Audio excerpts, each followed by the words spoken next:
कि ना तारीफ तेरी होगी ना मेरा मजाक होगा, ना तारीफ तेरी होगी ना मेरा मजाक होगा, जिंदगी का वसूल यही है, यह शाही शरीर एक दिन सबका इसी मिट्टी में खाक होगा। मंत्री जी का यूं असमय चले जाना इस राज्य के लिए बहुत ही पीड़ा का विषय है। माननीय मंत्री महोदय खुले शब्दों में कहते थे कि यूपी में अगर कोई टीचर बने तो यूपी का आदमी बने, दिक्कत नहीं है। बिहार में बिहारी आदमी टीचर बने, दिक्कत नहीं है। झारखंड में झारखंडी बने। टाइगर जगन्नाथ महतो जी का समय निधन पर क्या कहेंगे? जिस समय झारखंड को उसका जरूरत था, खास करके नियोजन नीति झारखंड नीति में बनना चाहिए था, 32 खतियान आधारित स्थानीय नीति होना चाहिए, उस समय ये चले गए। दुखद विषय है, राज्य के लिए पीड़ा का विषय है, लेकिन हम मनुष्य हैं, एक पात्र मात्र के हैं और सबको अपना अपना रोल मिलता है। इस रोल को निभाकर जाना पड़ता है कि ना तारीफ तेरी होगी ना मेरा मजाक होगा, ना तारीफ तेरी होगी ना मेरा मजाक होगा, जिंदगी का वसूल यही है, यह शाही शरीर एक दिन सबका इसी मिट्टी में खाक होगा।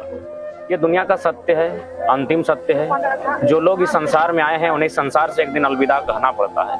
हालांकि मंत्री जी का यूं असमय चले जाना इस राज्य के लिए बहुत ही पीड़ा का विषय है। आज करोड़ों जनता की उम्मीदें उन पर टिकी हुई थी और उन्होंने उस उम्मीदों के मुताबिक राज्य के लिए कार्य भी किया है। अगर वह जरा सा भी अपने हित की चाहत रखते तो मुझे लगता है मेडिकल सुविधा लेने के बाद, कुछ दिन आराम करने के बाद अपने आप को स्वस्थ कर सकते थे या फिर अपनी आयु को कुछ दिन और ले जा सकते थे। लेकिन हमेशा उन्होंने बीमारी काल में भी, कोरोना काल में भी, गंभीर बीमारी से संकट में रहने के बावजूद भी जनता की सेवा में हमेशा रहे। उन्होंने कभी भी अपने जान की परवाह नहीं की, क्योंकि उनके लिए कहीं ना कहीं उनका जनता जनार्दन ही सब कुछ था। और आज स्पष्ट शब्दों में यहाँ पर जो लोग जुटे हैं, कदम रखने का स्थान नहीं मिल रहा। ये दामोदर की नदी, यह धरा, यानी लोगों का हुजूम ये बता रहा है कि उन्होंने जननेता को खो दिया है। यहाँ पर उपस्थित व्यक्ति किसी न किसी रूप में अपना कोई साथी, किसी ने अभिभावक, किसी ने प्रेरणा स्रोत, किसी ने नेता, किसी ने भाई खोने का काम किया है और राज्य को एक अपूर्णीय क्षति हुई है, जिसकी संभवतः आने वाले भविष्य में भरपाई हो पाएगी। क्या लगता है कि विनोद बिहारी महतो, शक्ति महतो, निर्मल महतो की तरह विनोद बिहारी की तरह मतलब जगन्नाथ महतो की निधन हो जाना एक युग का अंत कहें? निश्चय ही एक युग का अंत कहेंगे। 4 बार विधानसभा जनता ने बड़े प्यार से बहुमत के साथ उन्हें भेजने का कार्य किया, तो निश्चय ही 20 वर्ष यानी एक ऐसी अवधि है जिसमें एक युग की तुलना और गणना आप कर सकते हैं। निश्चय एक युग का अंत हुआ, झारखंड के राजनीति के एक स्वर्णिम युग का अंत हुआ और इस युग के दौरान उस शख्स ने बहुत कुछ देखा, बहुत कुछ लोगों को संदेश दिया, उनसे लोग प्रेरित होकर बहुत कुछ सीखें। उनका समस्त जीवन संघर्षशील रहा, जीवटता भरा रहा। उनको हम लोग बहुत करीब से जानते हैं, बहुत नज़दीक से देखे हैं। उस शख्स ने बहुत कुछ खोया, लेकिन उसके बावजूद चेहरे में कभी सिकन तक नहीं थी। मुस्कुराते हुए जनता की सेवा में सदैव तत्पर रहे और आखिरी समय तक अपने प्राणों का त्याग करने से पूर्व तक उन्होंने जनता की सेवा किया। जयराम जी, काफी समय वक्त उनके साथ आप बिताए हैं, मंत्री जी के साथ आप? हाँ, निश्चय ही मंत्री बनने से पूर्व उनसे आत्मीय संबंध रहा है, घरेलू संबंध रहा है, भावनात्मक संबंध रहा है और मेरी कद्र भी बहुत अच्छी करते थे। जब भी चूंकि उनसे अधिकतर सामना फुटबॉल के मैदान में होता था, जब वो मुख्य अतिथि बनकर आते थे और अक्सर मैंने देखा, अपने आप को पाया कि उनके इर्द गिर्द जो लोग रहते थे, मैंने वीआईपी टाइप के लोग, उनको वो बोलते थे स्वयं कि थोड़ा सा आप तो मेरे साथ रोज रहते हैं, ये बच्चा को बैठने दीजिए, और बहुत जानकार लड़का है, बहुत तेज लड़का है, इससे जब हम बैठते हैं और बात करते हैं तो बहुत कुछ हम भी सीखते हैं। और मेरे अक्सर पीठ पर हाथ रखते हुए काफी देर बात करते थे, जब तक आपका पुरस्कार वितरण नहीं होता था। क्योंकि हम फुटबॉल के मैदान से मेरा भी नाता रहा है, कमेंट्री या खेलने के बहाने हम हमेशा जाते थे। तो निश्चय ही मैंने उनको बहुत करीब से देखा है, उनके बारे में जाना है। एक जीवटता भरे इंसान थे, जिन्होंने जिंदगी के हर एक मोड़ पर, हर एक संघर्ष करते हुए, मुस्कुराते हुए लोगों को एक पॉजिटिव रहने का संदेश दिया। एक बात है जयराम जी की, मतलब जिस तरह की झारखंड हित की मुद्दा मतलब सदन, सड़क से लेकर सदन तक उठाते थे, उनके अंदर एक झारखंडियत थी। अब वो झारखंडियत को कमी आज किस प्रकार? और निश्चय ही आज अगर मैं बात करूं झारखंड राज्य की, तो आप देख सकते हैं एकमात्र बहुत कम नेता ऐसे हैं जो झारखंडियत मुद्दों पर बात करते हैं, वरना लोग अपना वोट बैंक की बात करते हैं। बड़े बड़े नेता को देखा, बड़े बड़े तूफानी नेताओं को देखा, लेकिन जब झारखंडियत मुद्दे की बात आती है वो उनकी मुंह चुप्पी साध लेती है। लेकिन मंत्री जी ने बहुत ही प्रखरता के साथ सड़क में भी और सदन में भी झारखंडियत मुद्दों पर बात कहा। उन्होंने स्पष्ट शब्दों में कहा कि भाई झारखंड झारखंडियों का है, यहाँ अगर कुछ भी लाभ मिले, प्रतिलाभ मिले, तो वह झारखंडियों को मिलना चाहिए, क्योंकि ये राज्य उनके पूर्वजों के संघर्षता पर बलिदान से मिला है, बना है। अब 32 का बात कौन करेगा? जिस तरह से मुखरता के साथ वो सदन में, सड़क पे बात करते थे, खुलकर एक पद पे रहते हुए।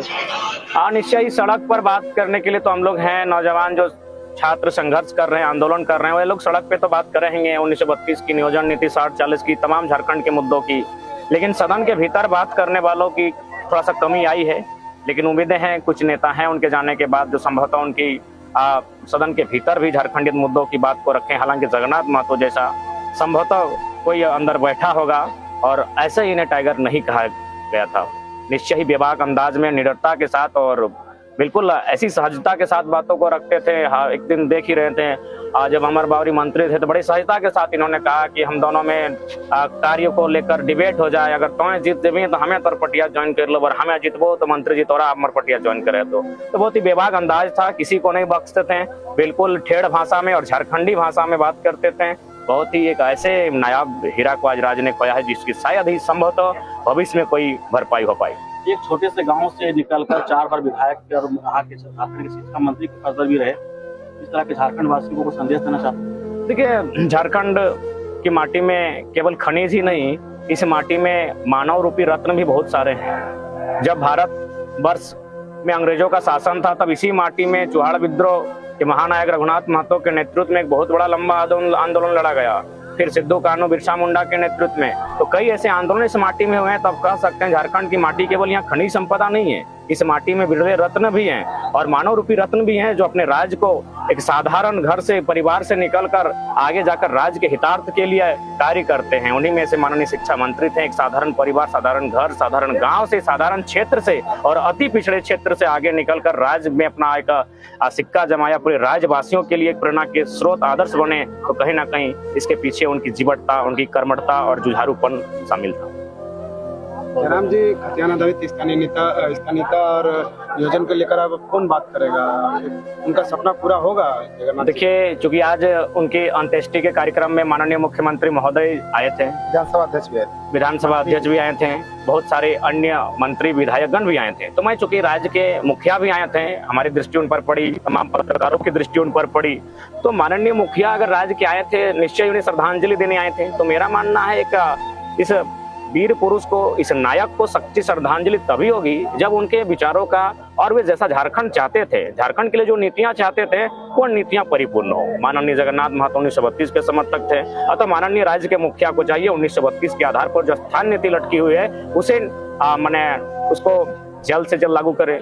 माननीय मंत्री महोदय खुले शब्दों में कहते थे कि यूपी में अगर कोई टीचर बने तो यूपी का आदमी बने, दिक्कत नहीं है, बिहार में बिहारी आदमी टीचर बने, दिक्कत नहीं है, झारखंड में झारखंडी बनना चाहिए। अतः 60-40 की जो नीति आई है जिसको लेकर झारखंड के स्टूडेंट प्रोटेस्ट कर रहे हैं, उस नीति को रद्द करते हुए झारखंड के स्टूडेंट को मैक्सिमम लाभ हो, ऐसी नीति बने, यही होगी उनके लिए सच्ची श्रद्धांजलि। विधायक रहकर झारखंडी विरोधियों को मुंहतोड़ जवाब देते थे वो। हाँ, निश्चय ही, और इसीलिए उनके आज ये जो हुजूम आप देख रहे हैं, निश्चय ही आज कई सालों में मुझे लगता है किसी राजनेता के अंत्येष्टि में इस प्रकार का हुजूम देखने को मिला है। इसका कारण यही था, पक्ष हो विपक्ष हो, उनके आलोचक भी उनके प्रशंसक रहे हैं, जिन्होंने उनकी आलोचनाएं भी की है, उन्होंने उनकी प्रशंसा भी की है। आज उसी का ये परिणाम है कि आज यहाँ जगह नहीं मिल रहा है और बिल्कुल विपक्षियों को ऐसे शब्दों के साथ आघात करते थे जिसे विपक्षी को माने अचंभित कर देते थे। साफ शब्दों में कहा जाए तो माने कभी उन्हें डर भय नहीं रहा। और टाइगर शब्द का मतलब ही होता है जो निडर होता है, जो निर्भीक होता है, जो साहसी होता है, जो वीर होता है।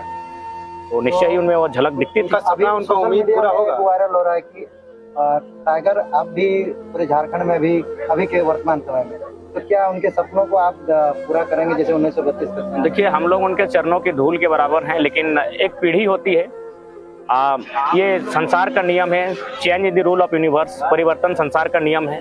किसी के चले जाने से आघात होता है, कुछ पल के लिए दुनिया, हमारा जो लाइफ है थोड़ा धीमा हो जाता है, लेकिन रुकता नहीं है। ये सर्वमान्य और सर्वसत्य है। तो अब उनको अनुकरण करते हुए, उनके पथ को अनुसरण करते हुए हमें भी आगे बढ़ना होगा और उन्होंने जो पथ दिखाया है, जो वो चाहते थे, उसे हम लोग को करने का प्रयास करना होगा। निश्चय ही वो एक ही थे, लेकिन हम लोग उनके जैसा करने का प्रयास करेंगे और कर लिए तो ये हम लोग के लिए गौरव का विषय होगा। उनका सरनेम जान जाता है, क्या लगता है कि डुमरी विधानसभा जो चुनाव होने वाला रंग रूप? देखिए, आज मैं चाहूंगा, मैं जहाँ पर खड़ा हूँ यहाँ अगर इस तरह की बातें उचित नहीं होंगी, आज उस महानायक को ही केवल याद किया जाए, उनके बलिदान को याद किया जाए, उनके संघर्ष को याद किया जाए, उनके सोच, उनकी नीतियों को याद किया जाए। इस पर आज हम लोग बात करना चाहेंगे। उनका सपना, उनका उम्मीद पूरा होगा?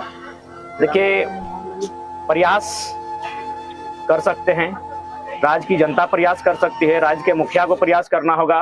और वास्तव में झारखंड के महापुरुषों की सच्ची श्रद्धांजलि तभी होगी जब वो जिस हालात में झारखंड को देखना चाहते हैं, जिस परिस्थिति में झारखंड को देखना चाहते हैं, वो परिस्थितियां संपूर्ण हो।